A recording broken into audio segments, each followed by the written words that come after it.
रुसले fighter विमान सहयोग गरेपछि आत्तियो भारत। नेपाली सेना बन्यो शक्तिशाली। भर्खरै चीन सागरमा अमेरिकी लडाकु विमान खसियो। यति धेरै अमेरिकी सेनाको ठाउँको ठाउँ मृत्यु। नेपालमै तत्काल मल कारखाना खोल्न देउबाले दिए ठाडो आदेश। देशभर पलायो आशाको मुना। भर्खरै घाँटी रेटेर गरियो आमा छोरीको हत्या। प्रहरीले निकाल्यो यति खतरनाक रिपोर्ट। चीनले फेरि दियो निशुल्क यति धेरै सहयोग। देशभर छायो खुसियाली। र लाखौं रुसी सेनाले घेर्यो तीनतिरबाट युक्रेनको भूमि। तेस्रो विश्वयुद्ध हुने सङ्केत देखियो। संसारभर बढ्यो त्रास। नमस्कार, ग्रेटर नेपाल टिभीले तयार पारेको न्युज अपडेटबाट विवश बुढाथोकीको यहाँलाई हार्दिक स्वागत छ। अब सुन्नुहोस् पुरा समाचार। हामीलाई भर्खरै जानकारी प्राप्त अनुसार दक्षिण चीन सागरमा अभ्यास गरिरहेको अमेरिकी नौसेनाको F-35C लाइटनिङ लडाकु विमान अमेरिकी विमानवाहक जहाजको डेकमा अवतरण गर्ने क्रममा दुर्घटनाग्रस्त हुँदा 3 जनाको मृत्यु भएको छ भने 7 जना गम्भीर घाइते भएको सेनाले बताएको छ। USS कार्ल भिन्सन डेकमा अवतरण गर्दा दुर्घटना हुनुअघि पाइलटले विमानबाट हाम फालेका थिए। सेनाको हेलिकप्टरबाट पाइलटको खोजी गरिएको थियो। उनको अवस्था स्थिर रहेको छ। दुर्घटनामा 7 जना नाविक गम्भीर घाइते भएका छन् भने 3 जनाको ज्यान गएको छ। ती मध्ये 3लाई उपचारका लागि फिलिपिन्सको राजधानी मनिलामा भर्ना गरिएको छ। अरूको भने जहाजमै उपचार भइरहेको छ। भर्खरै मनिला पठाइएका 3 जना नाविकको अवस्था स्थिर रहेको सेनाले बताएको छ। US प्यासिफिक फ्लिटका प्रवक्ताले दुर्घटनाको कारणबारे थप जानकारी नभएको र अनुसन्धान जारी रहेको बताएका छन्। उल्लेखनीय कुरा के छ भने चीनले दक्षिण चीन सागरमा आफ्नो दाबी राख्दै ताइवानमाथि लगातार दबाव बढाइरहेको छ। यसरी अमेरिका र यसका सहयोगीहरूले यस क्षेत्रमा अभ्यासलाई तीव्र पारेका छन्, जसलाई उनीहरूले अन्तर्राष्ट्रिय कानुन अनुसार नेभिगेसनको स्वतन्त्रता सञ्चालन भनेका छन्। बेलायत र चीनबाट 61 लाख डोज कोरोना विरुद्धको खोप अनुदान स्वरूप आउने भएको छ। स्वास्थ्य तथा जनसङ्ख्या मन्त्रालय स्वास्थ्य सेवा विभाग व्यवस्थापन महाशाखा अन्तर्गतको आपूर्ति शाखाका अनुसार जनवरीभित्रै उक्त खोप नेपालमा आउन लागेको हो। चीनले 40 लाख डोज साइनोभ्याक र बेलायतले 21 लाख डोज इन्स्ट्राजेनेका खोप अनुदान स्वरूप दिन लागेको हो। बेलायतले दिने इन्स्ट्राजेनेका खोप नेपालमा प्रयोगमा आइसकेको भए पनि चीनले दिन लागेको साइनोभ्याक खोप नेपालमा पहिलो पटक आउन लागेको खोप हो। स्वास्थ्य सेवा विभाग आपूर्ति व्यवस्थापन शाखा प्रमुख सुरेन्द्र चौरासियाले पहिले 0.5 ml को सिग्नल डोजका लागि अनुमति भए पनि हाल 1 ml को डबल डोजको लागि अनुमति आएको हुँदा अब खोप आउँदा 1 ml को डबल डोजवाला खोप आउने बताएका छन्। साइनोभ्याक खोपलाई औषधि व्यवस्था विभागले यसअघि नै आपतकालीन प्रयोगको लागि अनुमति दिइसकेको छ। यो खोप भेरोसेल जस्तै हो। पहिलो डोज भेरोसेल लगाएकाले दोस्रो डोजको रूपमा साइनोभ्याक प्रयोग गर्न मिल्छ, चौरासियाले भने।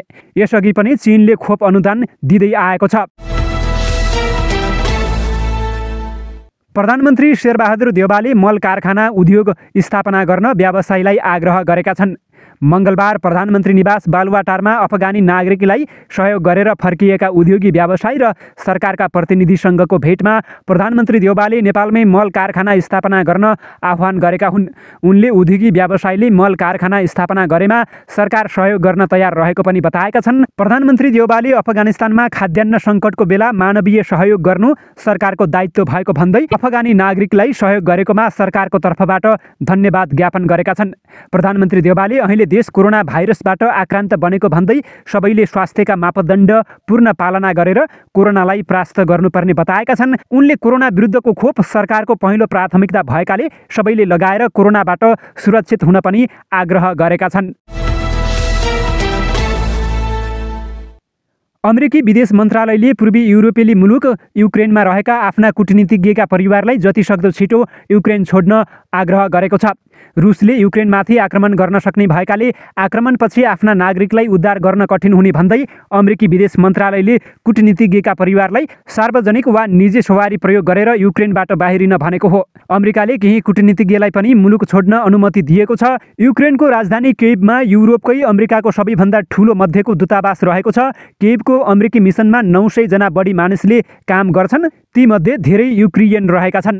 अमेरिकी विदेश मन्त्रालयले यात्रा जोखिमको सबैभन्दा उच्च विश्व चौथो तहमा राख्दै युक्रेन भ्रमण नगर्न आफ्ना नागरिकलाई भनेको छ। अमेरिकी विदेश मन्त्रालयको यो सूचनापछि रुसले युक्रेनमा आक्रमण गर्नै लागेको हो कि भनेर संसारभरि चासो बढेको छ। शनिबार मात्रै बेलायतले युक्रेनमा अहिलेको सरकारलाई हटाएर रुस समर्थित व्यक्तिलाई सत्ता सुम्पने रुसी राष्ट्रपति भ्लादिमिर पुटिनको योजना रहेको बताएको थियो। भिजिलान्तीहरू प्रयोग गरेर रुसी सैनिकमाथि आक्रमण गर्ने र पहिला हामीमाथि आक्रमण भएको थियो भनेर रुसी सैनिकहरूले युक्रेनमा हमला गर्ने योजना रहेको आशंका अधिकारीहरूले व्यक्त गरेका छन्। मस्कोले भने यी दुवै कुरालाई अस्वीकार गरेको छ। सैनिकहरू अभ्यासको लागि मात्रै युक्रेनी सीमामा पुगेको उसको भनाइरहेको छ।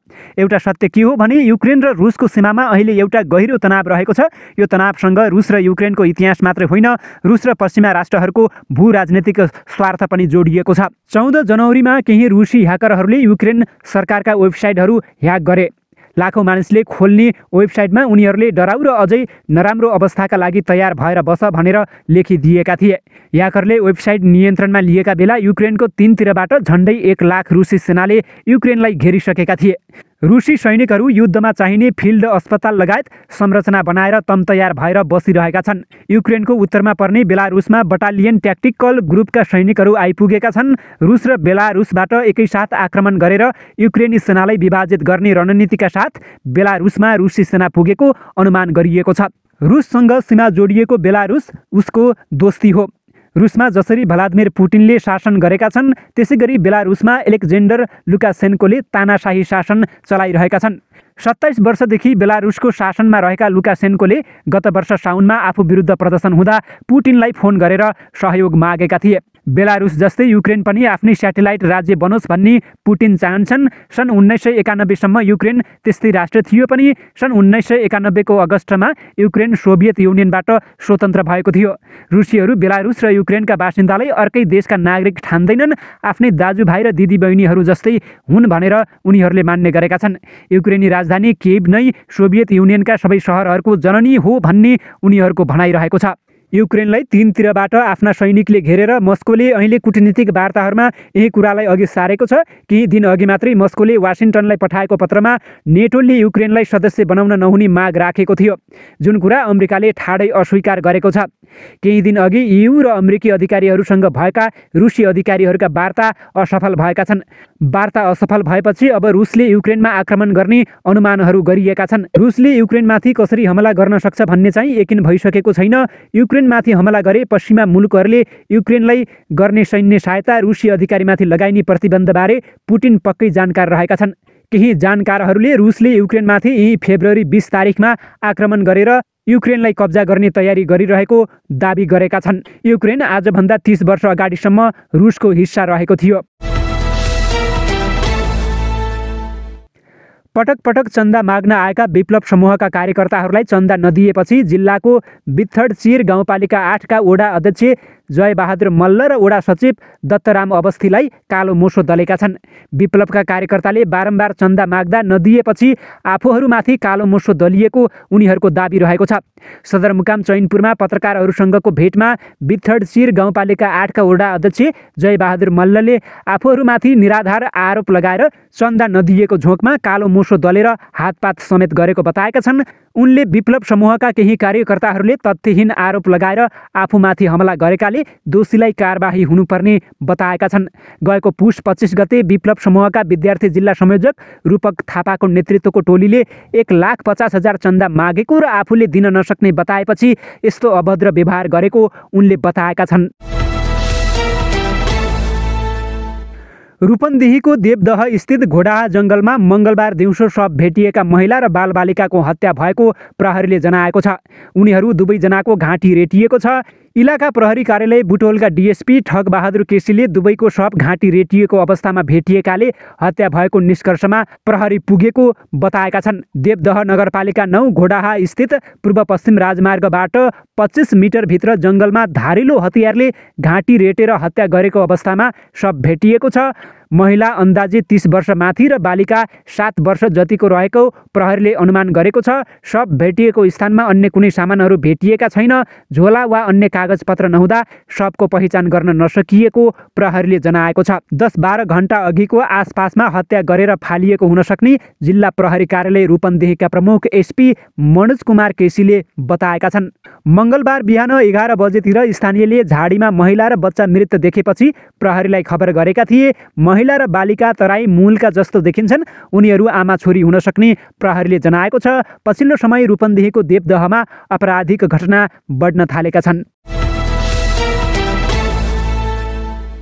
हवस् त, यिनै खबरसँगै ग्रेटर नेपाल टिभीले तयार पारेको न्युज अपडेटको समय सकिएको छ। प्रत्येक पलका ताजा अपडेटको लागि हामी तपाईँको माझमा छौँ। नमस्कार।